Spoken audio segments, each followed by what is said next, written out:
اور آپ نے دیکھا کہ امریکہ نے وہ جو باندر ہے امریکہ کا، اس نے بیان دیا کہ جی میں پاکستان اور انڈیا کے بیچ میں نہیں پڑتا، میرے اس سے کوئی لینا دینا نہیں ہے، میں نہیں پڑھوں گا بیچ میں۔ اور جیسے ہی صبح فجر کے وقت والعادیات ضبحا فالموریات قدحا فالمغیرات صبحا، ان آیات کی تفسیر کو سامنے رکھتے ہوئے ہمارے حافظ صاحب نے جب ایکشن لیا فجر کے وقت،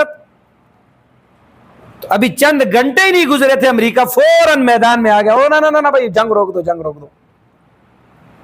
کیا کرو بھائی؟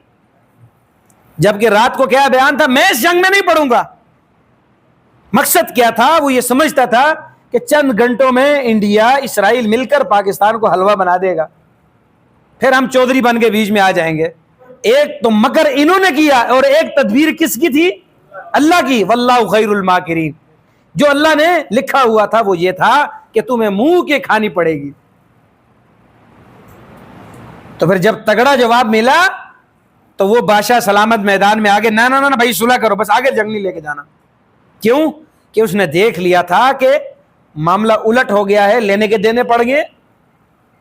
اب آپ دیکھیں یہ بے ایمان ایسے ہیں، جب دیکھتے ہیں مسلمانوں کی کہیں پٹائی ہو رہی ہو، مسلمانوں کو مارا جا رہا ہو، تو یہ پھر بیچ میں نہیں اترتے صلح کے لیے، امن کے لیے۔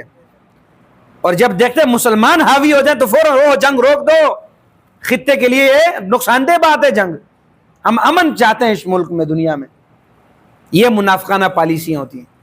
جو امن تجھے پاک اور انڈیا میں منظور ہے، گوارا ہے، وہ امن تجھے غزہ میں کیوں نہیں گوارا؟ غزہ اور اسرائیل کی جنگ بندی میں کیوں نہیں اپنا کردار ادا کرتا؟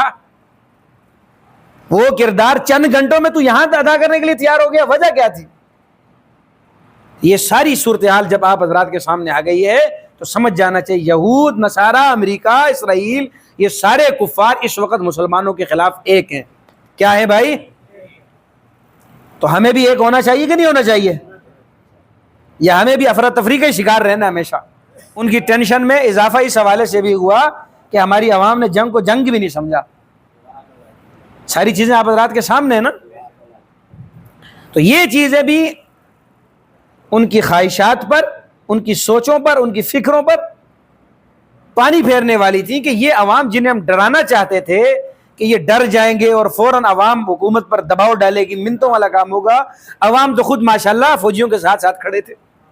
ہم نے کہا تھا کہ ہماری عوام شانہ بشانہ ہوگی، تو یہ کیوں؟ یہ ہم اپنے لیے اس کو نجات اور سعادت سمجھتے ہیں۔ غزوہ ہند کو ہم اپنے لیے کیا سمجھتے ہیں بھائی؟ سعادت سمجھتے ہیں، نجات سمجھتے ہیں۔